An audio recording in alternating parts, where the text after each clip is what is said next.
بسم اللہ الرحمن الرحیم ان اللہ و ملائکتہ یصلون علی النبی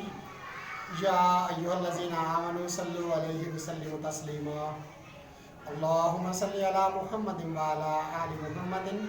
کما صلیت علی ابراہیم وعلی آل ابراہیم انک حمید مجید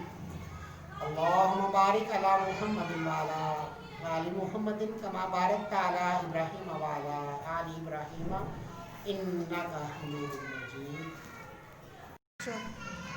نگاہ عشق و مستی میں وہی اول وہی آخر، وہی قرآن وہی فرقان وہی یاسین وہی طٰہٰ، بے شمار کروڑ درود و سلام کا نذرانہ پیارے آقا صلی اللہ علیہ وآلہ وسلم کی بارگاہ عالیہ میں عقیدت کے ساتھ پیش کرتے ہوئے ہمارے ٹاپک کی طرف آتے ہیں۔ تو ٹاپک بھی ہمارا 12 ربیع الاول کے حوالے سے ہی ہے۔ 12 ربیع الاول کو کیا ہوا میں آپ بلکہ اس جہاں کا بچہ بخوبی جانتے ہیں کہ 12 ربیع الاول کو وہ ذات اس دنیا میں تشریف لائے جن کی وجہ سے میں آپ ہم سب یہاں موجود ہیں۔ اگر پیارے آقا صلی اللہ علیہ وسلم کا ظہور نہ ہوتا، پیارے آقا صلی اللہ علیہ وسلم اس فانی دنیا میں تشریف نہیں لاتے، تو نہ تو میں ہوتا یہاں پہ، نہ آپ ہوتے، نہ کوئی چرند پرند، ایون کہ یہ بھی ممکن تھا کہ زمین ہی نہ بنائی جاتی۔ اللہ رب العزت نے اپنے آپ کو ظاہر کرنے کے لیے اپنے پیارے حبیب حضرت محمد صلی اللہ علیہ وسلم کو اس جہاں میں بھیجا، اور اس کے ساتھ ساتھ اللہ رب العزت نے ایک مقدس کتاب جس کا نام قرآن مجید ہے پیارے آقا صلی اللہ علیہ وسلم پر نازل فرمائی، اور اس کتاب میں اللہ رب العزت نے حکم ارشاد فرما دیا، حکم کیا فرمایا کہ بے شک میں یعنی کہ اللہ اور میرے فرشتے اور اس کے فرشتے پیارے آقا صلی اللہ علیہ وسلم پر درود شریف بھیجتے ہیں۔ اس حوالے سے اللہ کے نبی صلی اللہ علیہ وسلم خود اپنی تعریف یعنی کہ اپنے اسم گرامی، اپنے نام کے پیارے پیارے اشعار اپنے پیارے صحابی احسان بن ثابت سے سنا کرتے تھے۔ اکثر کہا کرتے تھے احسان آج تو مجھے میری تعریف سناؤ، کیونکہ میرے رب کو میرے پیارے آقا صلی اللہ علیہ وسلم کی تعریف کرنا بہت پسند تھا۔ رخ مصطفیٰ ہے وہ آئینہ کہ اب ایسا دوسرا آئینہ، نہ کسی کے بزم خیال میں نہ دکانیں آئینہ ساز میں۔ اللہ کے نبی صلی اللہ علیہ وسلم کی تعریف وہ تعریف ہے جو ہم دن رات کرتے رہیں تو وہ ختم نہیں ہوگی، بلکہ انسان کی زندگیاں ختم ہو جائیں گی۔ پیارے آقا صلی اللہ علیہ وسلم کی تعریف اور پیارے آقا صلی اللہ علیہ وسلم کی خوبیاں بیان کرتے کرتے وہ تو آتے ہیں اس کے ساتھ ساتھ اصل جو باتیں سمجھانا چاہتے ہیں، جو باتیں کرنا چاہتے ہیں آپ کے ساتھ، اس کی طرف کہ 12 ربیع الاول کو جب پیارے آقا صلی اللہ علیہ وسلم اس دنیا میں تشریف لائے تو اللہ کے نبی صلی اللہ علیہ وسلم کو اپنی تعریف پیارے آقا صلی اللہ علیہ وسلم کو جب اللہ رب العزت نے فرما دیا کہ آپ لوگ بھی درود بھیجیں، تو ہمیں چاہیے کہ اللہ کے نبی صلی اللہ علیہ وسلم پر درود بھیجیں، ان کی تعریف کریں، ان کے ذات پر درود بھیجیں، ان کی ذات پر آپ نعتیں پڑھیں جو پڑھنے والی نعتیں ہیں، نہ کہ وہ نعتیں جو گانوں کے ساز میں ہو بجا کے ساتھ میں وہ تفلی بجا رہے ہوں، جو نعت نجائز ہے، جو بالکل نجائز سے مراد یہ میرا عرب دل سے کوئی غلط مطلب نہیں لیجیے گا کہ جو آپ گانے کے ساز میں بجا رہے ہیں۔ اللہ کے نبی صلی اللہ علیہ وسلم جس جگہ میں وہ تفلی وغیرہ یا ساز بج رہا ہوتا تھا وہاں سے اس گلی سے اپنا راستہ بدل لیتے تھے، کانوں میں انگلیاں ٹھوس لیتے تھے۔ تو پلیز یہ تفلی نہ بجائیں۔ اور سب سے اہم بات جو صبح 12 ربیع الاول ہے، آج 11 ربیع الاول ہے، کل 12 ربیع الاول ہے، تو ہمارے یہاں جو بہت زیادہ ٹرینڈ بن گیا نا، یہ آج سے میں خود اپنی ذات کی بات کروں تو میں جس گاؤں میں رہتا ہوں، میں آپ کو بتاؤں کہ آج سے 4-5 سال پہلے میرے گاؤں میں کوئی ایسا ٹرینڈ تھا ہی نہیں۔ یہ جھنڈیاں لگانی ہے یا ہمیں پہاڑیاں بنانی ہے یا ہمیں کنویں لگا دینے ہیں پانی کے، یہ کرنا ہے وہ کرنا ہے، ایسا کچھ بھی نہیں تھا۔ اور آج یہ جو ٹرینڈ بن کے ہمارے سامنے آ گیا کہ جھاڑیاں اور پہاڑیاں بنانی ضروری ہو گئی ہیں، کنویں لگانے ضروری ہو گئے ہیں، پانی چلانا ضروری ہو گیا، جھنڈیاں لگانی ضروری ہو گئی۔ اللہ کے نبی صلی اللہ علیہ وسلم نے ہر جگہ میں ان چیزوں کا حکم نہیں دیا، اور نہ ہی کہیں حدیث نبی صلی اللہ علیہ وسلم سے یہ کچھ مراد ہے۔ اور ہمارے یہاں جو میں اپنے اگر محلے کی بات کروں، میرے محلے میں یہ پچھلے 10 دن مسلسل لڑائی ہی چلتی رہی ہے، کیونکہ 5-7 لوگوں کی ایک ایسی ٹیم تھی جو ہر گھر میں جا رہی تھی کہ ہمیں آپ کے گھر سے اتنا چندہ لینا ہی لینا ہے، ہم نے جھنڈیاں لگانی ہے، ہم پیارے آقا صلی اللہ علیہ وسلم کی ذات کریں، ہمیں بازار سے جانا ہے۔ بازار سے جانے کا حکم نہیں ملا ہمیں، جو حکم ہمیں ملا ہے وہ کریں۔ اللہ کے نبی صلی اللہ علیہ وسلم وہ ذات اقدس ہے جن کے لیے یہ کائنات بنائی گئی۔ تو جس طرح ہم اپنے محبوب جو بہت بڑا ہمارا دوست ہوتا ہے، ہمارے ماں باپ ہوتے ہیں، ہمارے بہن بھائی ہوتے ہیں، ہم ان کو گفٹ دیتے ہیں، تو ہم ان کو جو گفٹ دینا چاہتے ہیں وہ گفٹ پیارے آقا صلی اللہ علیہ وسلم کے جو پسندیدہ گفٹ ہیں ان کی تھوڑی سی میں وضاحت کر دیتا ہوں۔ جو سب سے اہم ترین گفٹ ہے، آپ اللہ کے نبی صلی اللہ علیہ وسلم کی ذات اقدس پر درود و سلام کا نذرانہ عقیدت پیش کریں۔ اور جمعۃ المبارک وہ مقدس دن ہے جس دن اللہ کے نبی صلی اللہ علیہ وسلم کے حدیث نبوی سے مفہوم ہے کہ خود درود پاک ہمارا پڑھنا سنتے ہیں۔ پیارے آقا صلی اللہ علیہ وسلم جب پیارے آقا صلی اللہ علیہ وسلم کا کوئی بھی امتی درود السلام کا نذرانہ ان کی بارگاہ میں پیش کر رہا ہوتا ہے تو جمعۃ المبارک کے دن تمام پردے ہٹا دیے جاتے ہیں۔ تو کل تو 12 ربیع الاول کے ساتھ ساتھ جمعۃ المبارک کا مقدس دن ہے، تو اس دن کے صدقے سے آپ درود پڑھیں اور دعائیں مانگیں۔ اللہ کے نبی صلی اللہ علیہ وسلم کے محبوب چیزوں میں دوسری کی محبوب ترین چیز، ایک چھوٹا سا واقعہ 1-2 منٹ میں آپ کو شیئر کر دیتا ہوں، واقعہ تو لمبا ہے مگر 1-2 منٹ میں شیئر کر دیتا ہوں۔ ایک مجوسی اور ایک مسلمان دونوں کسی شہر میں آباد تھے، مختصر سا بیان کرتا ہوں۔ تو ایک خاتون جو سید زادی تھی، مسلمان کے ہاں گئی، دونوں ہمسائے تھے، تو مسلمان کے پاس یہ بتایا کہ میں سید زادی ہوں، فلاں شہر سے آئی ہوں، سفر میں ہوں، میرے پاس چھوٹے چھوٹے بچے ہیں، آپ مجھے پناہ دے دیجئے۔ تو اس نے کہا میرے پاس کون سا ثبوت ہے کہ آپ سید زادی ہیں؟ اور وہ چلی گئی واپس، وہ مجوسی کے آ گئی، تو اس سے بتایا کہ میں سید زادی ہوں، مجھے آپ پناہ دے دیجئے، میں رات کو رکنا ہے، میرے بچوں کے پاس کھانے کے لیے کچھ نہیں ہے۔ تو اس نے ان کو پناہ دی اور سید زادی ہونے کے ناطے ان کو مخصوص کمرہ دیا اور کہا میری بہن یہاں پہ آپ اسٹے کرو اپنے بچوں کے ساتھ۔ تو وہ وہاں رکی، انہوں نے وہ اس مجوسی نے بہترین کھانا دیا۔ رات کو مسلمان کو خواب میں پیارے آقا صلی اللہ علیہ وسلم کا دیدار اقدس نصیب ہوا اور ایک عالی شان محل جنت میں نظر آیا۔ تو پیارے آقا کو فرماتا ہے، وہ پیارے آقا کو امتی کہتا ہے یا رسول اللہ یہ محل میرے لیے ہے؟ تو پیارے آقا نے فرمایا نہیں، یہ وہ فلاں مجوسی کے لیے ہے۔ تو وہ بہت زیادہ حیران ہوا، وہ بھاگتا دوڑتا ایک دم وہ مجوسی نظر آیا تھا، تو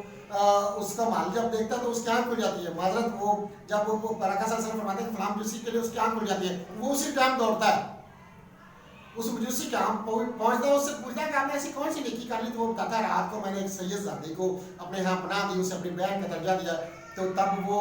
اس سے پہلے مجوسی کو بھی پیارے آقا صلی اللہ علیہ وسلم کی خواب میں زیارت ہو چکی ہوتی ہے اور اللہ کے نبی صلی اللہ علیہ وسلم اسے بتا چکے ہوتے ہیں کہ یہ محل آپ کے لیے ہے، آپ نے میری بیٹی کو پناہ دی ہے۔ تو اللہ کے نبی صلی اللہ علیہ وسلم کو یہ چیز بے انتہا پسند ہے کہ آپ جو غریب اور لاچار لوگ ہیں، چاہے وہ سید ہوں چاہے وہ کوئی بھی ہو، تو ان کو پناہ دیں، نہ کہ ہم تو ایسے مسلمان ہیں کہ ہم تو غریبوں کو پناہ دینے کے بجائے ہم غریبوں کے گھروں سے جا کے ان کے منہ سے رزق چھین رہے ہیں۔ یہ کون سے آپ ولادت کی خوشیاں منا رہے ہیں، پیارے آقا صلی اللہ علیہ وسلم کے ظہور کی خوشیاں منا رہے ہیں، پیارے آقا صلی اللہ علیہ وسلم کی آمد ہے تو ہم لوگ خوشیاں منا رہے ہیں، یہ کون سا خوشیاں منانے کا طریقہ ہے؟ ابھی رات ہی کا چھوٹا سا واقعہ میں آپ کو شیئر کر دیتا ہوں کہ جس گلی میں رہتا ہوں، جس محلے میں رہتا ہوں، میں اسی کی بات آپ کو کر رہا تھا کہ اس گلی میں اس محلے میں ایک غریب گھر رہتا ہے اور وہ جو غریب لوگ ہیں وہ کہیں گئے ہوئے تھے کہ وہ محلے کے اور گلی کے جو بے پناہ بے انتہا کنٹرول لوگ ہیں نا، جن کو کوئی کنٹرول نہیں کر سکتا کیونکہ ہماری کوئی حکومت تو ہے نہیں، تو جس ریاست کو ہمارے وزیر اعظم صاحب یا ہمارے حکمرانوں نے ریاست مدینہ کا نام دیا، جو وہ حقیقت میں ریاست مدینہ ہے ہی نہیں، اس کی وجہ کیا ہوئی؟ میں آپ کے ساتھ واقعہ شیئر کر رہا تھا کہ وہ جو ہماری گلی کے گرے ہوئے لوگ تھے، میری نظر میں وہ گرے ہوئے لوگ ہیں، انہوں نے کیا کہ ان بیچاروں کے گھر چلے گئے، ان کے گھر سے سیڑھی اٹھا لی، وہ کہیں گئے ہوئے تھے، وہ واپس انہوں نے تالے کھولے، سیڑھی نہیں اندر، انہوں نے پوچھا کہ آپ لوگوں نے ہماری سیڑھی بغیر پوچھے کیوں اٹھائی؟ اب وہ سیڑھی اٹھا کے کام کیا کر رہے ہیں؟ وہ جھنڈیاں لگا رہے ہیں رات کے ٹائم اور وہ لائٹیں لگا رہے ہیں، پوری گلی کو سجا رہے ہیں، اپنی طرف سے بہت بڑا نیکی کا کام کر رہے ہیں۔ اب ایک اللہ کے نبی صلی اللہ علیہ وسلم کے دین سے ثابت ہے کہ کسی کے گھر میں آپ بلا اجازت داخل نہ ہو، اور اگر آپ کو ضرورت بھی ہے تو ڈور 3 بار نوک کریں اور ایک سائڈ پہ کھڑے ہو کے کہ آپ کی نظر بھی اس کے گھر کے اندر نہ جائے۔ تو پھر آقا صلی اللہ علیہ وسلم نے یہ تو نہیں فرمایا نا کہ آپ کے کسی کے گھر میں آپ نے جھڑیاں لگانی میری آمد کی وجہ سے، تو پھر آقا صلی اللہ علیہ وسلم کی آمد میرے پیارے نبی کی جس کے ہم سب امتی ہیں، تو ان کی وجہ سے ہم غریبوں کو نقصان کیا؟ پھر آقا صلی اللہ علیہ وسلم کو ہرگز یہ قبول و منظور نہیں ہے، ہمیں تو ایسا نہیں کرنا چاہیے۔ ہمیں تو جو غریب ہے، بلکہ اگر ہمارے پاس اتنے پیسے ہیں یہ جھنڈیوں کے اوپر خرچ کرنے کے، یہ جو پہاڑیاں بنا کے جو ہم رات کو پہاڑیاں بناتے ہیں اوپر یا اللہ یا محمد جشن آمد رسول لکھا ہوا ہے، صبح وہی مٹی وہ مبارک مٹی بن گئی جس کے ساتھ میرے پیارے آقا کا نام لکھا گیا، اور وہی مٹی ہمارے پاؤں تلے روند رہی ہے۔ کیا تب کوئی مر نہیں گیا جب میرے پیارے آقا صلی اللہ علیہ وسلم کے نام پہ لکھی ہوئی وہ مبارک مٹی پاؤں تلے روند رہے؟ اور آپ جشن آمد رسول صلی اللہ علیہ وسلم پر کیک کاٹ رہے، اوپر یا اللہ یا محمد لکھا ہو، کاٹ کاٹ کے آپ کھا رہے ہیں؟ کیا آپ لوگوں کو ذرا بھی شرم نہیں آئی؟ تھوڑا سا کہا کریں خدا را۔ دیکھیں میں کسی بھی، ہم سب مسلمان ہیں، ایک مسلمان ہونے کے ناطے بات کر رہا ہوں، میں کسی نہ تو میں فرقہ واریت کی بات کر رہا ہوں، نہ کسی کے اوپر تنقید کر رہا ہوں، اور ایک حقیقت آپ کو بتا رہا ہوں، جو غلط ہے وہ بتا رہا ہوں، اسے صحیح کرنے کا کہہ رہا ہوں۔ یہ ریکویسٹ ہے، ہاتھ جوڑ کے ریکویسٹ ہے، میرے پیارے آقا صلی اللہ علیہ وسلم، میرے اور آپ کے نبی، اللہ کے نبی محمد صلی اللہ علیہ وسلم کو یہ منظور نہیں ہے کہ آپ غریبوں کو دکھ پہنچائیں۔ آپ نے جھڑیاں لگانی اپنا گھر سجائیں، آپ کو زیادہ شوق ہے، اور جھڑیاں بھی ایسے لگائیں کہ وہ صبح آپ کے پاؤں تلے نہ روندی جائیں۔ آپ سبز کر کے جھڑیاں لگائیں، اوپر جشن آمد رسول لکھا ہوا ہے، ایک ہفتے کے بعد وہ جھڑیاں آپ کے پاؤں تلے روندی جا رہی ہیں۔ یہ کہا کہ عاشق رسول ہیں آپ؟ ذرا بتائیں تو صحیح۔ آپ تو آئے، آپ کہیں جاب کرتے ہیں، کسی آفس میں، کسی اسکول کالج میں، آپ کہیں آؤٹ آف سٹی جاب کرتے ہیں، ایک مہینے کے بعد آپ آئے، آپ نے آ کے وہ جھڑیاں وغیرہ لگا دی، 10 دن کے بعد آپ کا بچہ بڑے شوق سے وہ جھڑیاں اتار اتار کے اپنے پاؤں تلے، اپنے منہ میں اور کچرے میں جا رہی ہے، روند رہے۔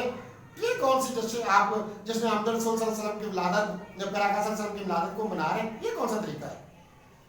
دیکھیے میرے اور آپ کے آقا پیارے آقا صلی اللہ علیہ وسلم، اللہ کے پیارے نبی، انہیں تو یہ پسند تھا کہ آپ غریبوں کی مدد کریں، جو لاچار ہیں، جن کے پاس کوئی سہارا نہیں، ان کو سہارا دیں۔ جو جشن آمد رسول صلی اللہ علیہ وسلم منانے کا اصل طریقہ ہے، آپ کے پاس وقت ہے، آپ کی زبان ہر ٹائم اٹھتے بیٹھتے چلتی رہے، درود پاک صلی اللہ علیہ وسلم کے ساتھ معطر رہے، آپ ہر ٹائم درود پڑھتے ہیں، آپ وضو رہے۔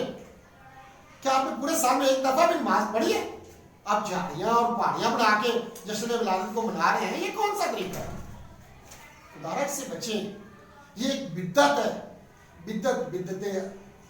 کی دو قسمیں ہیں، بدعت حسنہ اور بدعت سیاہ۔ وہ بدعت حسنہ ہو چاہے بدعت سیاہ، آپ نعرہ بازی کر رہے ہیں گلیوں بازاروں میں جا کے، اگر کہیں قرآن حدیث میں اس کا کوئی ثبوت ہے تو آپ کریں، آپ کو کوئی بھی منع نہیں کرے گا۔ اگر کوئی ثبوت نہیں ہے تو آپ جو ثبوت ہے قرآن مجید پڑھیں، نماز پڑھیں اور سنت رسول صلی اللہ علیہ وسلم کو زندہ کریں، جو اثر کرنے والا کام ہے، اور غریبوں کے ہمدرد بنیں، اور جو کسی کا ناحق قتل کر رہا ہے، ناحق کچھ کھا رہا ہے، اس کا ساتھ دیں جو مظلوم ہے، نہ کہ راتوں کو غریب لوگوں کے گھروں میں گھس کے سیڑھیاں اٹھائیں۔ ہم نے تو جشن آمد رسول کی خوشی میں چڑیاں لگانی ہیں، یہ کون سا طریقہ ہے؟ ذرا مجھے بھی اس کا بتا دیں کہ یہ فلاں حدیث ہے یا فلاں سنت سے ثابت ہے، اس لیے ہم غریبوں کے گھروں میں گھس کے اور پھر ان غریبوں کو مار بھی رہے۔ دیکھیں اس چیز سے باز ہے۔ اور میں رات والا واقعہ شیئر کروں، اللہ کے نبی صلی اللہ علیہ وسلم کی وہ حدیث ہے، پیارے آقا صلی اللہ علیہ وسلم کی حدیث کا مفہوم ہے کہ کہیں ظلم ہو رہا تو آپ اسے ہاتھ سے روکیں، آپ اتنی ہمت یا طاقت نہیں تو زبان سے روکیں، اس سے بھی کام ہمت یا طاقت رکھتے ہیں تو دل میں برا کہیں۔ اب میں نے وہاں پہ بات کی کہ بالکل غلط کر رہے ہیں۔ میرا یہ ایک صاحب حیثیت جو ہمسایا تھا اس گلی کا، جو سب سے زیادہ صاحب حیثیت بندہ تھا، وہ کہتا کہ اب آپ بھائی اپنے ذمہ یہ جو لڑائی اپنے ذمہ لے لو، یہ تو گرے ہوئے گھٹیا لوگ ہیں جو ان لوگوں کو مارے غریبوں کو، تو اب آپ نے رات اپنے ذمہ، وہ پنجابی وغیرہ رہا دیا، لڑائی اپنے ذمہ لینی ہے۔ دیکھیں آپ ایسا کام کریں کہ آپ سے معلوم ہو، آپ کے شکلوں، آپ کے اشکال سے، آپ کے چلنے پھرنے سے یہ محسوس ہو کہ آپ پیارے آقا کی امتی ہیں، تو وہ تو مزہ آ گیا نا جشن آمد رسول صلی اللہ علیہ وسلم کو منانے کا۔ نہ کہ آپ نے جب جشن آمد رسول آیا آپ نے ٹرالیوں میں سفر کرنا شروع کر دیا، کوئی گرا، کسی کا بازو ٹوٹا، کسی کی لیگ ٹوٹی، کسی کے سر میں چوٹ لگی، کسی کے کندھے میں چوٹ لگی، اور اگلے دن صبح ہوئی وہ کوئی ہاسپٹل میں، کوئی کہاں۔ ہم تو جشن آمد رسول منانے گیا تھا بھائی، وہاں میں چوٹ لگی، ہم سے تو بہت بڑا ہم نے نیکی کا کام کیا، یہ نیکی نہیں ہے۔ جو اصل میں جشن آمد رسول منانے کا طریقہ ہے اسے منائیں، نہ کہ ہم ایک دوسرے کے وہ بدعت کرتے کرتے ایک دوسرے کو نقصان کیا۔ یہ بدعت چھوڑ دیں، بدعت حسنہ بھی گناہ ہے، بدعت سیاہ بھی گناہ ہے، دونوں صورتوں میں گناہ ہے۔ میرا ایمان ہے پختہ، یقین میرا یہ کامل ہے، میرا ایمان ہے پختہ، یقین میرا یہ کامل ہے۔ زمین کے بادشاہ سارے، زمین کے بادشاہ سارے انہیں کے ہیں گدا بے شک۔ پھر آقا صلی اللہ علیہ وسلم کی جشن ولادت آپ ایسے منائیں خدا را کہ آپ کی جشن ولادت منانے سے کسی کو کوئی نقصان نہ ہو۔ آپ ایسا کوئی کیک نہ کاٹیں